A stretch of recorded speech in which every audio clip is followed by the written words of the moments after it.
اہل سنت پر اتنا کڑا وقت کبھی نہیں آیا جو اس صدی کے ان 8-10 سالوں میں 15-20 سالوں میں آیا ہے۔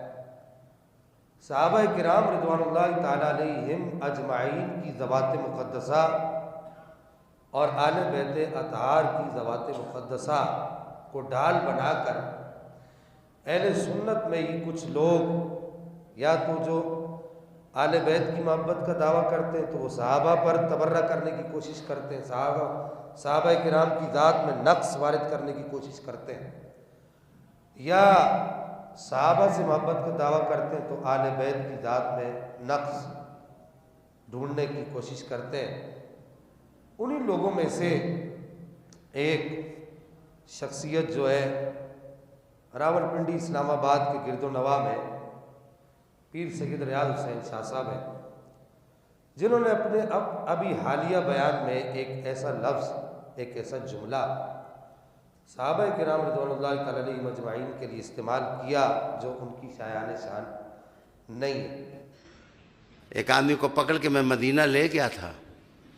میں نے کہا تھا کہ رضی اللہ تعالیٰ عنہ میں مانتا ہوں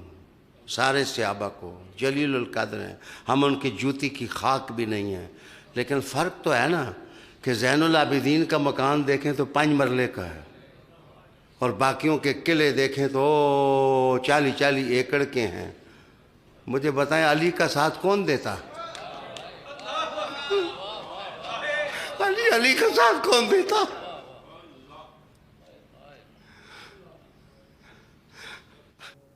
ہم اس بات کے قائل ہیں کہ صحابہ اور اہل بیت کے مراتب جو ہیں وہ جدا ہے، ہم اس کا انکار نہیں کرتے، لیکن اس تفریق کے اندر، اس فرق کو بیان کرنے کے اندر کوئی ایسا ہلکا جملہ بولنا جو صحابہ کرام کی ذوات مقدسہ پر نقص وارد کرتا ہو، وہ اہل سنت اس کے متحمل کبھی بھی نہیں ہوئے اور نہ ہو سکتے اور نہ کبھی ہوں گے۔ انہوں نے ایک جگہ پر تقریر کرتے ہوئے یہ کہا کہ میں صحابہ کرام رضوان اللہ تعالیٰ علیہم اجمعین سے محبت بھی کرتا ہوں، ان کو رضی اللہ بھی مانتا ہوں، لیکن وہ کہتے ہیں کہ جی فرق تو ہے کہ علی بن حسین یعنی امام زین العابدین کے پاس 5 مرلے کا مکان تھا اور صحابہ کرام کے پاس ایکڑوں 40 ایکڑ کا، بڑے بڑے ان کے پاس رقبے تھے، بڑے بڑے بنگلے تھے۔ سب سے پہلے یہ بات یاد رکھیں کہ یہ موصوف خود جہاں رہتے ہیں وہ کروڑوں کی جگہ ہے، انہوں نے فقر کی حقیقت کو نہیں پہچانا، اور خود یہ موصوف جس سواری پر سوار ہو کر ایک جگہ سے دوسری جگہ جانے کا، منتقل ہونے کا جو سواری ان کا ذریعہ ہے وہ کروڑوں روپے پر محیط ہے۔ انہوں نے اس فقر کو نہیں سمجھا جو فقر حقیقی ہے، اور اس طرح کی سٹیٹمنٹ دینے کی کوشش کی کہ صحابہ کرام کی ذاتوں پر لوگوں کو سوالیہ نشان قائم کرنے کا موقع ملے۔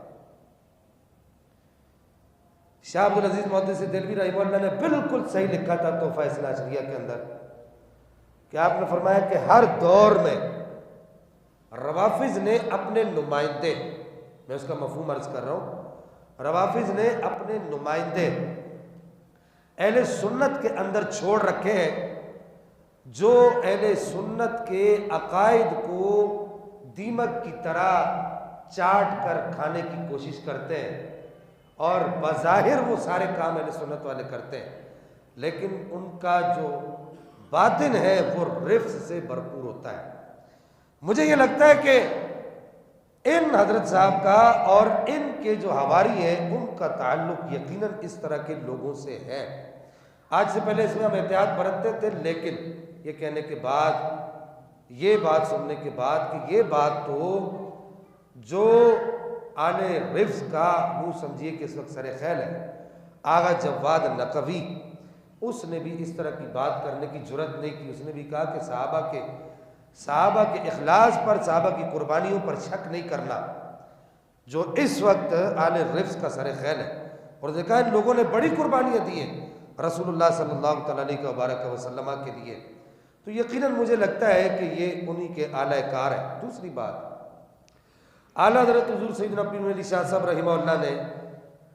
اور اسی طریقے سے میر سید کبیر ہمدانی رحمہ اللہ نے مفہوماً ایک بات عرض کرنا چاہ رہا ہوں، اس بات کو لکھا ہے کہ حب اہل بیت جنت میں جانے کا سبب ہے، لیکن اگر اس میں غلو آ جائے اور صحابہ کرام کی شان میں نقص نکالنے کی کوشش کی جائے یا صحابہ کی شان میں کوئی ایسی بات کی جائے جو شریعت مطہرہ کو مطلوب یا مقصود نہ ہو، تو یہی حب اہل بیت جہنم میں جانے کا سبب ہے۔ دوسری جگہ دوسری طرف یہ لکھا ان دونوں بزرگوں نے کہ اسی طرح حب صحابہ جنت میں جانے کا سبب ہے، لیکن اگر اس میں غلو آ جائے اور یہ غلو اہل بیت اطہار کی شان میں کوئی ایسا لفظ کوئی ایسا نقص نکالنے کی کوشش کرے تو پھر اس غلو کی وجہ سے ایسا آدمی جو حب صحابہ کا دم بھرتا ہے تو اس کا یہ حب صحابہ اس کو جنت میں نہیں لے کر جائے گا بلکہ یہ جہنم میں جانے کا سبب رہے گا۔ اور ہماری ایک یہ سمجھیے کہ ہمارا المیہ یہ رہا ہے کہ ہم نے شروع سے اہل بیت کو غریب سمجھا ہے۔ اہل بیت اطہار غریب نہیں ہے، ہم یہ کہتے ہیں کہ اچھی ذات علی دی ہے، کائنات علی دی ہے، ہاں علی ورگا زمانے تے کوئی پیر وکھا میں نے، علی ورگی زمانے تے جاگیر وکھا میں نے۔ ہم تو یہ کہتے ہیں کہ جناب مولا مرتضیٰ کرم اللہ تعالی وجل کریم کو غریب بنا کر پیش کرنا، یہ خود جناب مولا مرتضیٰ کرم اللہ تعالی وجل کریم کی شان کے خلاف ہے۔ آپ کا فقر اضطراری نہیں تھا، آپ کا فقر اختیاری تھا۔ علی جس کے دروازے سے روزانہ لوگ جو ہے وہ ہزاروں لوگ لنگر کھا کے جاتے تھے، وہ علی خود اس لنگر میں سے نہیں کھاتے تھے بلکہ رات کی سوکھی روٹی کو پانی میں بھگو کر کھاتے تھے، اور وہ یہ کہتے تھے میں نے اللہ تعالیٰ کو حساب دینا۔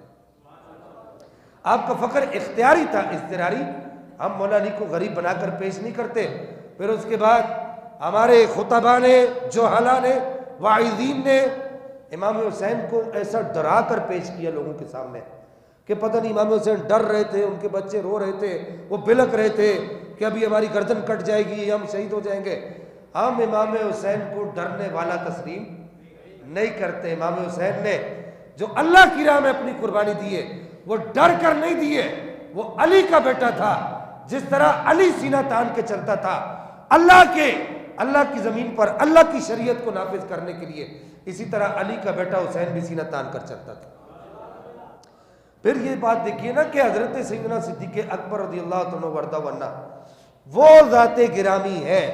کہ نبی پاک صلی اللہ علیہ وبارک وسلم ارشاد فرماتے ہیں کہ قیامت کے دن ان کے یہ تیر کہاں جا کر لگتے ہیں؟ ان کے یہ تیر جا کے کیا حضرت صدیق اکبر کو یہ کہنا چاہتے ہیں کہ جنہوں نے یہ کہا کہ یا رسول اللہ میں گھر والوں کے لیے کچھ چھوڑ کر نہیں آیا، گھر والوں کے لیے اللہ اور اس کے رسول کا نام کافی ہے۔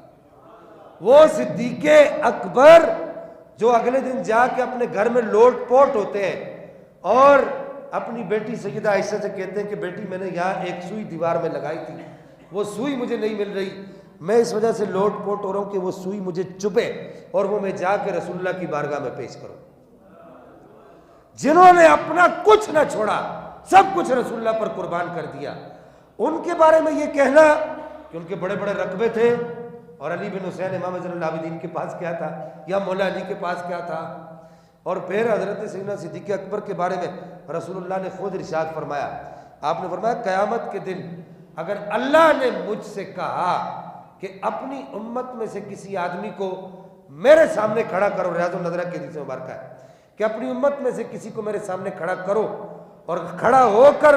وہ اپنا حساب کتاب مجھے دے،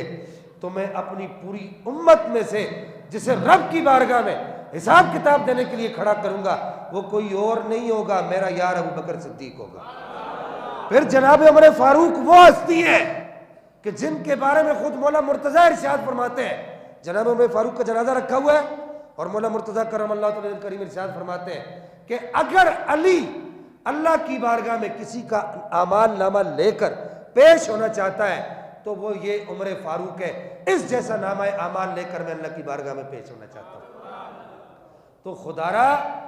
یہ اور اس کے علاوہ بھی صحابہ کرام کے اور بہت سارے اس طرح کے معاملات ہیں کہ صحابہ کرام نے فقر میں زندگی گزاری، اپنا سب کچھ گھر بار سب کچھ لٹا دیا، تو خدا را اس طرح کی صحابہ اور آل بیت کے اندر تفریق نہ کی جائے جس کے اہل سنت متحمل نہیں ہو سکتے، اور سنیوں کے دماغ کے اندر ایسی ڈرلنگ نہ کی جائے جس سے اہل سنت کے جو افراد ہیں وہ صحابہ کے بارے میں یا